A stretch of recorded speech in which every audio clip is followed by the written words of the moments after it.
with squash, within 10 seconds, you're at like maximum intensity. and you have to be the best version of yourself if you want to win. Yeah. And so that there isn't really any other field of life that I have encountered where you get that.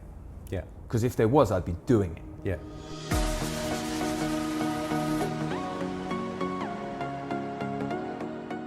Welcome to season 1, episode 4 of Boast About It. This time with the one, the only, Matt Davis. Love you, James.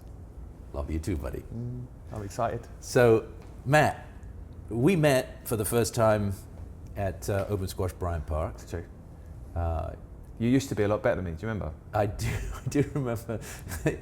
I used to be a lot better than him. I'm not that much better than him anymore. Maybe not better than him even. We haven't actually played a competitive match. We haven't. He's chickened out. Yeah. Just for the record. Yeah. Matt, there's a lot about you that I don't know. No, I know. I'm interested to find out. So, I do know you were born in London. I know, that's right.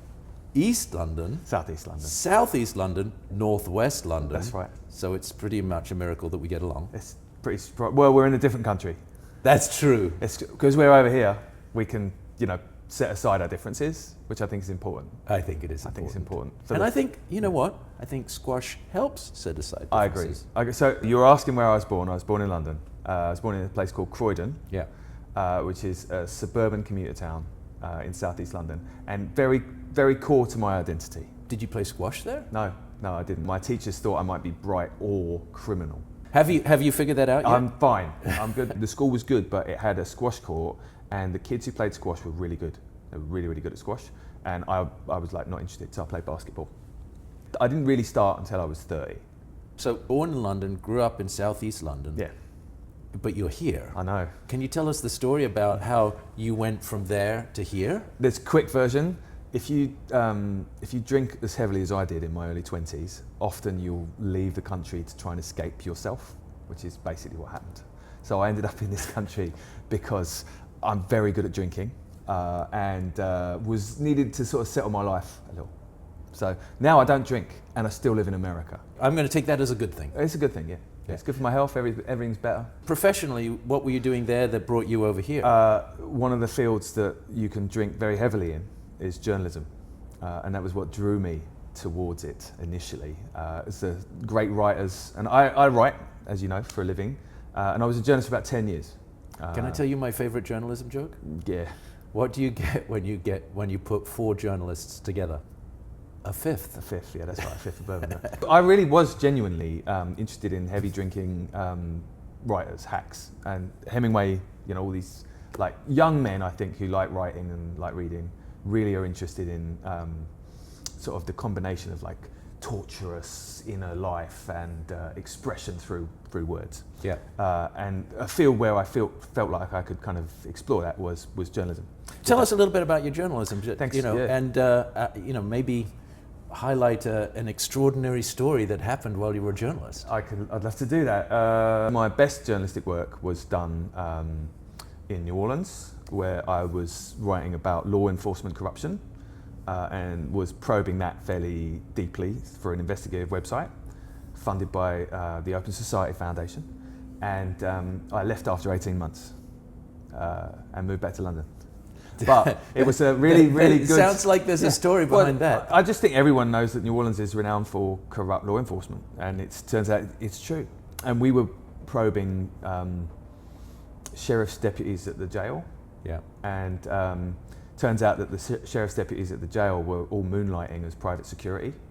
And that some of the people who were moonlighting as private security didn't necessarily love the fact that we did a big expose on the aorta of corruption in the Orleans Parish Jail.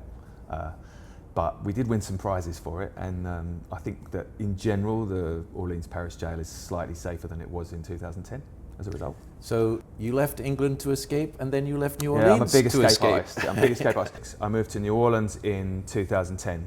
I left New Orleans in mid-2011, so I was about a year and a half there.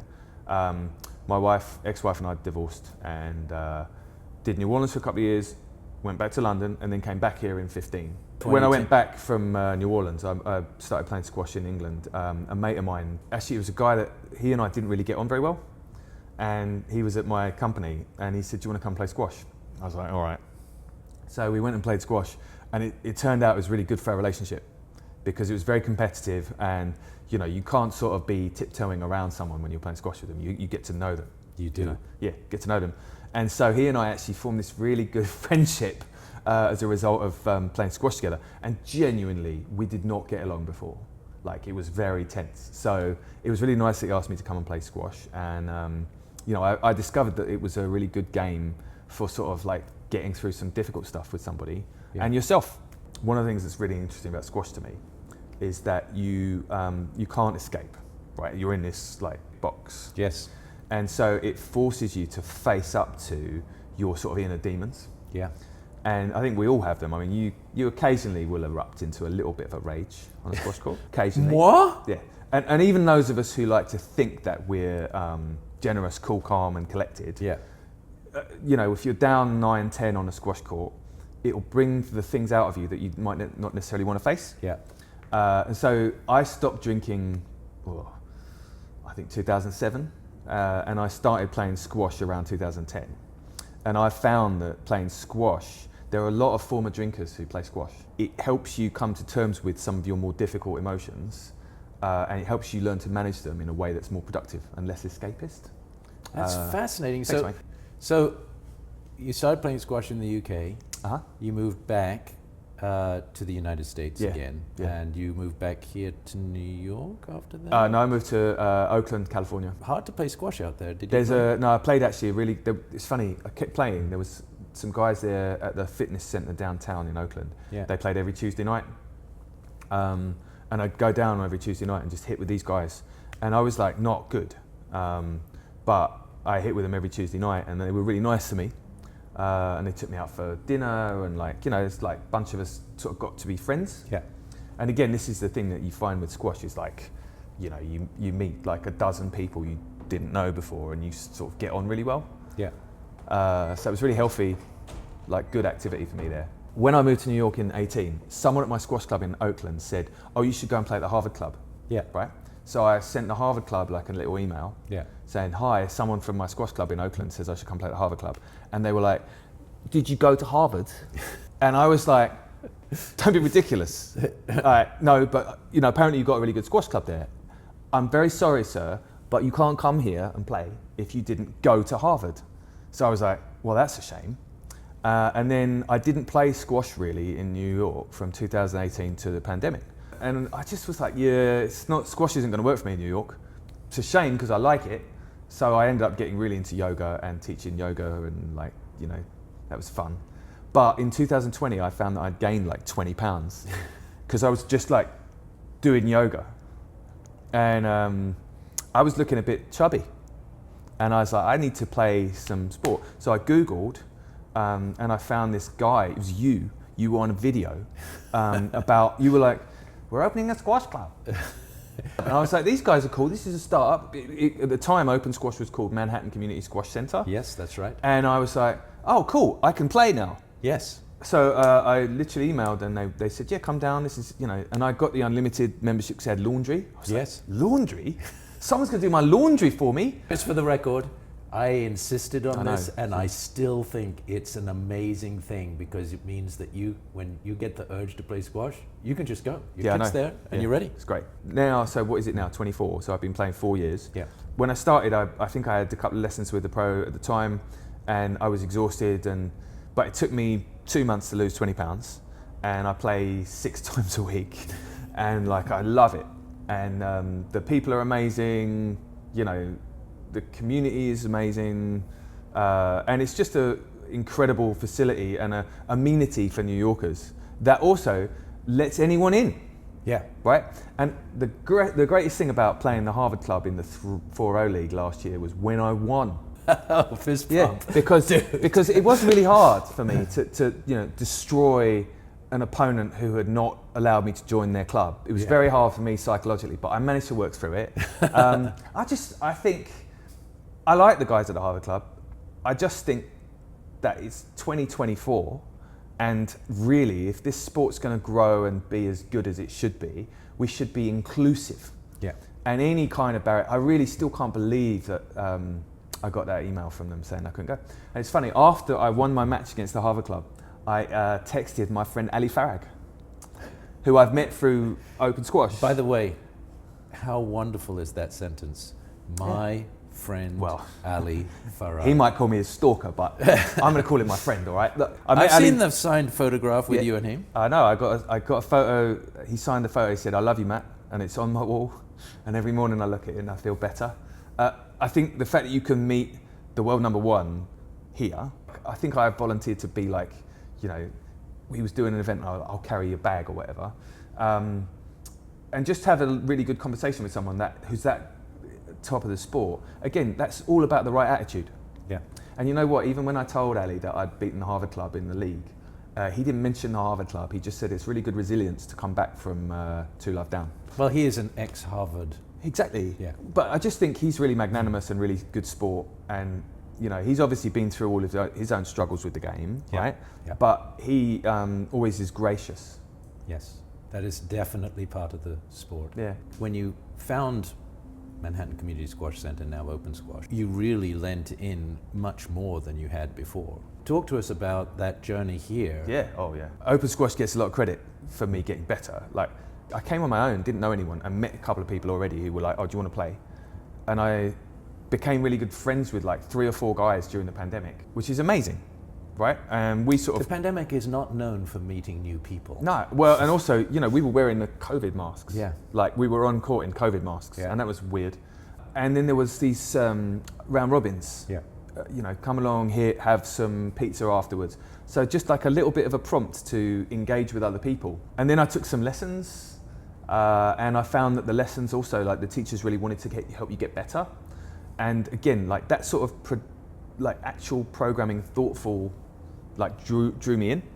So it wasn't really me who should take credit for my squash obsession, but like Open Squash really created the framework for me to get into this thing. I always say now, and I think Mohammed El-Shabaghi says this as well, he often says that squash is a teacher, like, and that he's a student of the game. Yeah. And I think that with the attitude at Open Squash, it's like sort of learn to be a bit more humble and like open yourself up to learning this game and the people that you'll meet. You'll become, it will teach you things. Like, there's a sort of philosophical, quite deep element to it. Yeah. And that's not really physical. Like, sure, I can hit an incredible rail now, and like, it's really good and it's very satisfying. But I would say that the big transformation for me happens on a sort of holistic level. Like, you kind of realize that, oh, okay, to win, I have to stop trying. Like, I have to be thoughtful, I have to be measured. And these are all things that, I mean, I'm 44, and I come from an area of Southeast London that's renowned for just impulsive, rash male behaviour, frankly. Yeah.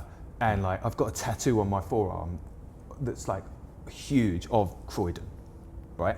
So to go from that sort of background, and I'm from a middle class home, I want to be clear here, like, I'm from a good home, Yeah. but to come from this kind of impulsive, rash background to a place where you're like thoughtfully engaging with other men and women, and like everybody's invited. And juniors. And juniors, right? It's like very positive for me. So I could say that squash taught you to be a better yogi than yoga did. Yoga, yeah, well, it's funny you say that, yeah, yoga, absolutely. So I think yoga probably prepped me to do squash. Yeah. But then when you're doing squash, it takes you to that pressured place much more quickly. Like, yeah, if you're in Warrior 2 for 20 minutes, you're going to get there. But with squash, within 10 seconds, you're at like maximum intensity. and you have to be the best version of yourself if you want to win. Yeah. And so that there isn't really any other field of human, I mean, life that I have encountered where you get that. Yeah. Because if there was, I'd be doing it. Yeah. Before we go, I know that you are now a freelance PR Oh yeah, guy, yeah. right? Who would trust me it actually turns out that Open Squash trusts Matt. We've hired him to help us. Sometimes. I also volunteer for New York Squash. I help them write their newsletter. If there's something that the squash community can do for you, Oh. what is it? And we would like you to ask. Okay, hi squash community. You know, come and talk to me. I'm a nice person. I like meeting new people and I want to make more friends. So that's what you can do for me. That's awesome. Okay, Thanks, mate. Matt. That went all right, didn't it? Yeah. It's all right. Wasn't It's gonna terrible. be great. Wasn't terrible. It's going to be great. Got a bit of cheese.